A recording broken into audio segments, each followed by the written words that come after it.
Hello student, আজ আমি চলে এসেছি তোমাদের সামনে আমার একটা নতুন ভিডিও নিয়ে।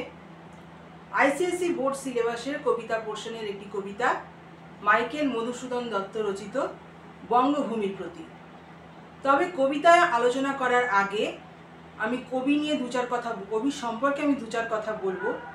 যদিও আইসিএসসি বোর্ড সিলেবাসে বাংলা প্রশ্নপত্রে কবি সম্পর্কে সেরকম কোশ্চেন না এলেও কিন্তু আমার মনে হয় যে আজকে আমি যে কবিতা নিয়ে আমি আলোচনা করব তার কবি সম্পর্কে আমি যদি দু চার কথা যদি না বলি তাহলে সেই কবিকে অসম্মান করা হয়।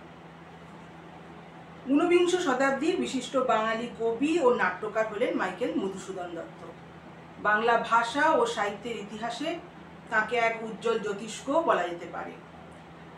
তিনি ছনেট এবং অমৃতাক্ষর ছন্দের প্রবর্তক। তার উল্লেখযোগ্য কাব্যগ্রন্থগুলো হলো তিলোত্তমা সম্ভব কাব্য আর বীরাঙ্গনা কাব্য। এবার আমি মূল পর্বে আসি। তো কবিতাটা আলোচনা করার আগে আমি বলি যে আমি কবিতায় কিছুটা লাইন আমি একসঙ্গে পড়ব এবং সেই লাইন সম্পর্কে যা যা বলা আছে লাইনের মধ্যে সেগুলো আমি বলবো, বুঝিয়ে দেবো তোমাদের, ঠিক আছে? রেখমা দাসের মনে এ মিনতি করি পদে, সাধিতে মনের স্বাদ ঘটে যদি পরমাৎ, মধুহীন করোনাগো তব মন কোকনদে, প্রবাসে দৈবের বসে জীব তারা যদি খসে, এ দেহ আকাশ হতে নাহি খেদ তাহে, জন্মিলে মরিতে হবে অমরকে কোথা কবে, চিরদিন কবে নীর হায়রে জীবন নদে। এতখানি আমি পড়লাম এবং এই কবিতার মানেটা এবার আমি লাইন ওয়াইজ বলবো এবং কবিতার মধ্যে যে ওয়ার্ডগুলো আছে সেই ওয়ার্ডগুলোর কিছু কিছু যে ওয়ার্ডগুলো আছে সেগুলোর মানেও আমি আলোচনা করার সঙ্গে সঙ্গে তোমাদের বলে দেব। এখানে মা বলতে কবি বঙ্গভূমি অর্থাৎ বঙ্গ জননীকে তিনি মা বলে উল্লেখ করেছেন। দাস বলতে কবি নিজেকে বুঝিয়েছেন, অর্থাৎ সন্তান বঙ্গভূমির একান্ত অনুরাগী, সেই অর্থে তিনি নিজেকে দাস বলে উল্লেখ করেছেন। দাস মানে তিনি নিজেকে বলেছেন, ঠিক আছে? আচ্ছা, এক সময় কবির মনে হয়েছিল যে কবি বিদেশে গিয়ে কাব্যচর্চা করলে তিনি অল্প সময়ের মধ্যে নাম যশ খ্যাতি এগুলো অর্জন করতে পারবে। তাই বিদেশ যাত্রার প্রাক্কালে কবি বঙ্গভূমির কাছে প্রার্থনা করেছেন যে মা যেন তার সন্তানকে ভুলে না যান, ঠিক আছে? নিজের মনের স্বাদ পূরণ করতে গিয়ে অর্থাৎ বিদেশে গিয়ে কাব্যচর্চার সময় কবি যদি কোনো ভুলভ্রান্তি করে থাকেন কিংবা কাব্যচর্চাকালে তিনি যদি কোনো অসৎ উপায় অবলম্বন করেন কিংবা তিনি যদি মাতৃভূমিকে ভুলেও যান, তা হলেও কবি প্রার্থনা করেছেন বঙ্গজননীর কাছে যে মা যেন তার সন্তানের সমস্ত দোষ ত্রুটি ক্ষমা করে দেন। মধুহীন করোনাগো তব মন কোকনদে, মা যেন তার সন্তানকে ভুলে না যান। মধুহীন মানে মধু কবিকে যেন মা ভুলে না যান। মন কোকনদে মানে হচ্ছে বঙ্গভূমি তার হৃদয় থেকে মধু কবিকে যেন দূরে সরে না দেন। কোকোনদ মানে হচ্ছে এখানে লাল পদ্ম ফুল। হৃদয়ের রং কি? লাল। তো এই জন্যই বলছে যে মনো কোকোনদে মানে হৃদয় থেকে সন্তানকে যেন দূরে ঠেলে না দেন বঙ্গজননী। প্রবাসী দৈবের বসে জীব তারা যদি খসে, এ দেহ আকাশ হতে নাহি খেদ তাহে। আচ্ছা, প্রবাসে দৈবের বসে মানে প্রবাসে থাকাকালীন কবি নিয়তির লিখনে, দৈবের বসে মানে হচ্ছে এখানে নিয়তির লিখনে কবির যদি জীবনাবসান হয় তাহলে কিন্তু কবির তাতে কোনো আক্ষেপ নেই, কবি তাতে একটুও বিচলিত নন। জীব তারা যদি খসে, এ দেহ আকাশ হতে নাহি খেদ তাহে। কবি এখানে জীব তারা বলতে কি? আচ্ছা, কবি এখানে জীব তারা প্রথমে বলি এ দেহ আকাশ হতে। এ দেহ আকাশ হতে বলতে কবি তার মানব দেহকে আকাশের সঙ্গে তুলনা করেছেন। তো সেই আকাশ হতে জীব তারা মানে হচ্ছে প্রাণ। তাহলে কবির দেহরূপ আকাশ থেকে যদি প্রাণ তারা খসে যায়, মানে কি কবির যদি জীবনাবসান হয়, ঠিক আছে, তাহলে জীবতারা বলতে কবি এই অর্থই এখানে বলতে চেয়েছেন। নাহি খেদ তাহে, আগেই বললাম যে কবি জীবনাবসান হলে কবিতাতে একটুও খেদ নেই, একটু আক্ষেপ নেই, কবিতাতে একটুও বিচলিত নন। জন্মিলে মরিতে হবে, অমরকে কোথা কবে, চিরস্থির কবে নীর, হায় রে জীবন নদে। আচ্ছা, জীবন ক্ষণস্থায়ী, মৃত্যু অনিবার্য এবং জীবনের পরিপূর্ণতা হচ্ছে মৃত্যুতে। কবির এই সত্য কিন্তু অজানা নন, এই জন্যই কবি বলেছেন জন্মিলে মরিতে হবে, অমরকে কোথা কবে। এই সত্য কবি জানেন। চিরস্থির কবে নীর, হায় রে জীবন নদে। তো ওই কবিতার মধ্যে কবি বলছেন যে চলমান নদী, মানে যে নদীর স্রোত আছে প্রবহমান, নদীর প্রবহমান স্রোতের সঙ্গে কবি জীবন নদকে মিশিয়েছেন। নদী যেমন স্রোত যেমন প্রবহমান, তেমনি জীবন স্রোতও নদীর মতনই প্রবহমান। এবং স্রোত যেখানে আটকে যায় সেখানে কিন্তু মৃত্যু। তার মানে কি, যে নদী যখন সাগরে মেশে, সাগরের জল কেমন স্থির, তো সেখানে নদীর সার্থকতা, নদীর পূর্ণতা, সেখানে নদী যখন সাগরে মিশছে তো সেখানে সাগরের জল হচ্ছে স্থির ধীর, তো সেখানে নদীর পরিপূর্ণতা। তেমনি জীবনের প্রবহমান স্রোত, মানে জীবনে অনেক রকম ফেজ থাকে, যেমন হাসি, আনন্দ, আবেগ, কান্না, এই সমস্ত। তো এইটাকে কবি প্রবহমান স্রোতের সঙ্গে তুলনা করেছেন।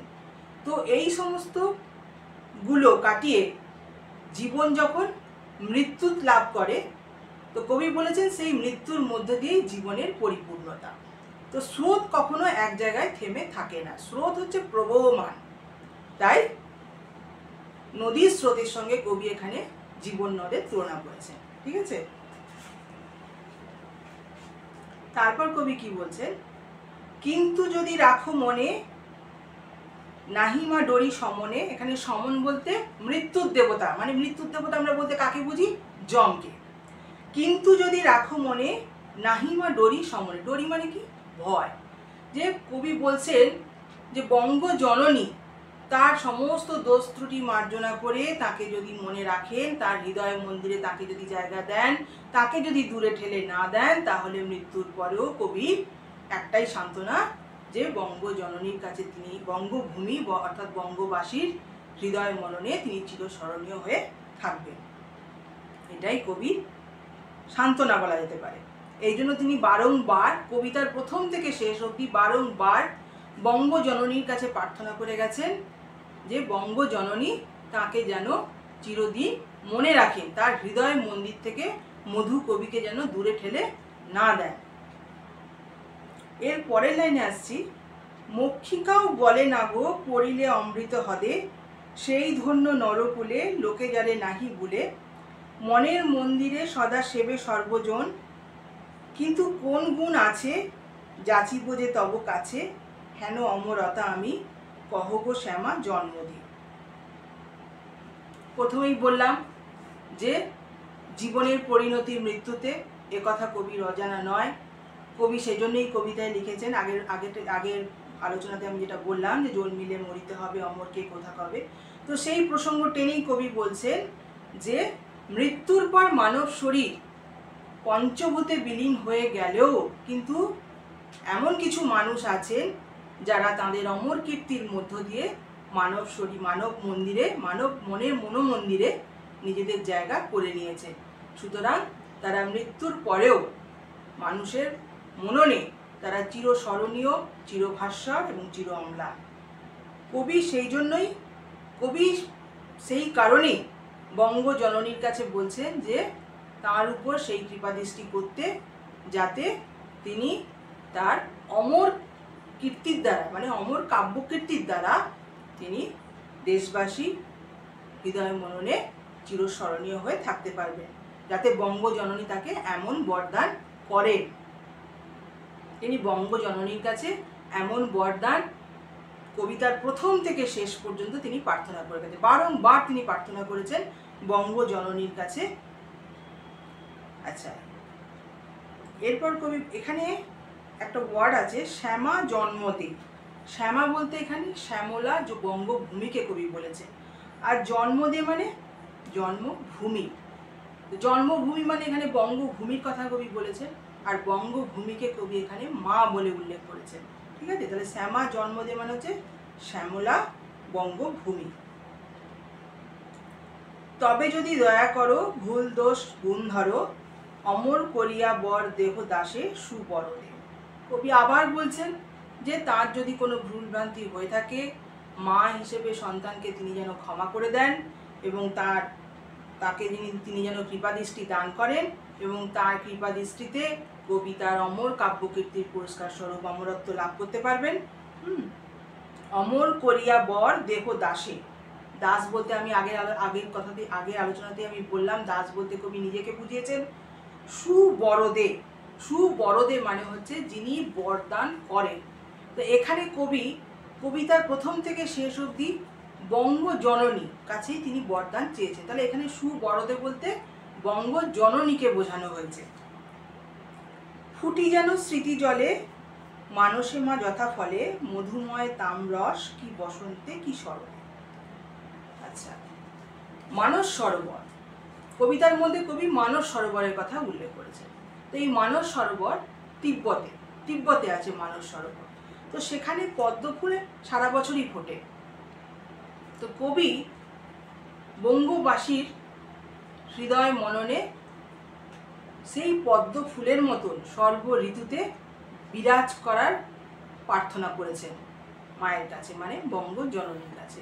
তিব্বতের মানস সরোবরে যেমন সর্ব ঋতুতে যেমন পদ্মফুল প্রস্ফুটিত থাকে, তেমনি কবি বঙ্গবাসীর হৃদয় মননে চিরকালীন অমর এবং চির অম্লান চিরভাস্বর হয়ে থাকতে চান। তাই কবি এখানে মানস সরোবরের কথা উল্লেখ করেছেন। তামরস, মধুময় তামরস বলতে এখানে মিষ্ট রসযুক্ত পদ্মফুলের কথা কবি এখানে বলেছেন। মিষ্টযুক্ত পদ্ম ফুলের কথা যেমন এখানে তিনি কবিতায় বলেছেন, কিন্তু এর আরেকটা অর্থ হয়, সেটা হচ্ছে মধুময় তামরস। মানুষের হৃদয় মননে মধু, মানে কবি নিজেকে বলছেন তামরস পদ্ম ফুলের মতন তিনি যেন প্রস্ফুটিত থাকেন সর্ব ঋতুতে।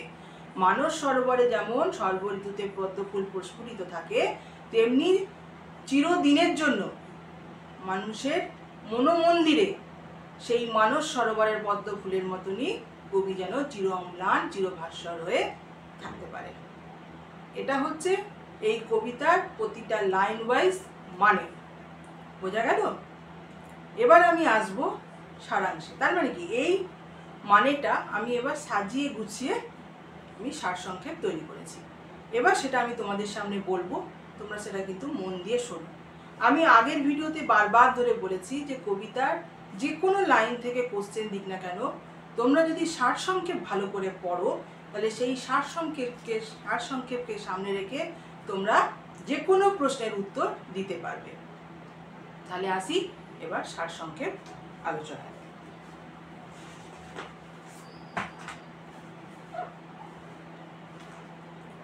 ভালো করে শোনো, আমি ধীরে ধীরে বলছি, তোমাদের বুঝতে কোথাও অসুবিধে হবে না।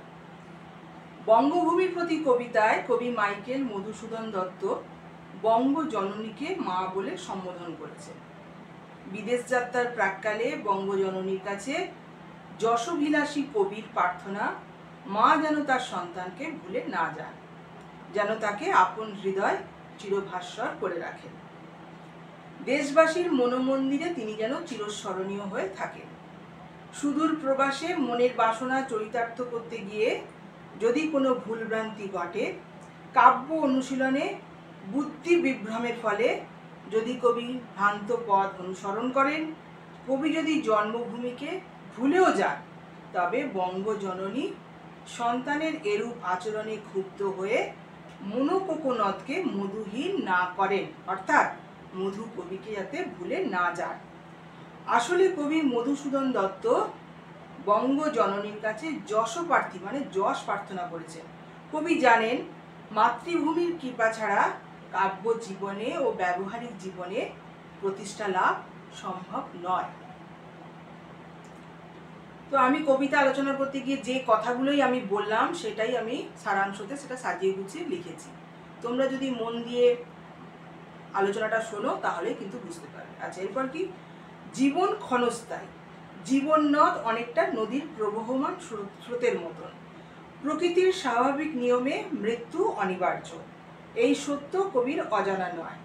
তাই সুদূর প্রবাসে কবির জীবনাবসান হলে কবি কিন্তু তাতে একটু বিচলিত নন।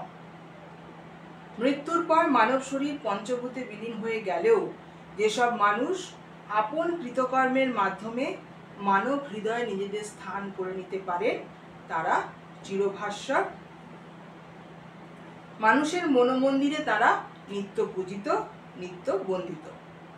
কবির একান্ত বাসনা তিনিও তার অমর কীর্তির মধ্য দিয়ে বঙ্গভূমির মানসলোকে চির অম্লান, চিরভাস্বর হয়ে থাকবেন।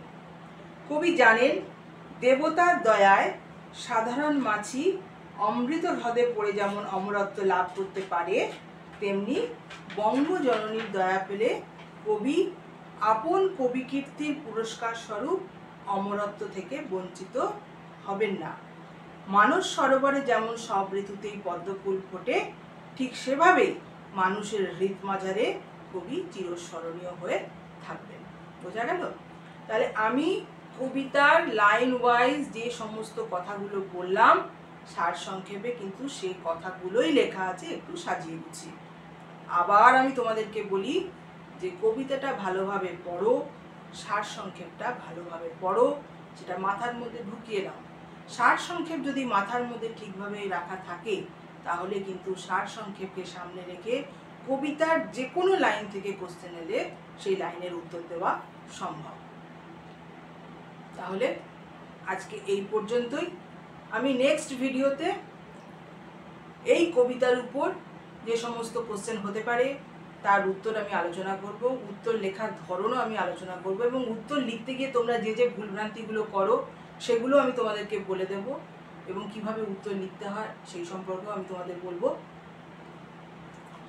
তো তোমাদের আমি আরও একবার বলি যে আমার পড়া যদি তোমরা বুঝতে পারো তাহলে তোমরা আমাকে লাইক করো, শেয়ার করো, সাবস্ক্রাইব করো। এছাড়া আজকের এই কবিতাটার উপর আমি যতটুকু বললাম, যতটুকু বোঝালাম, তার উপর তোমাদের যদি কোনো ডাউট থেকে থাকে, যদি কোনো জিজ্ঞাসা থেকে থাকে তাহলে কমেন্ট বক্সে তোমরা জানাও।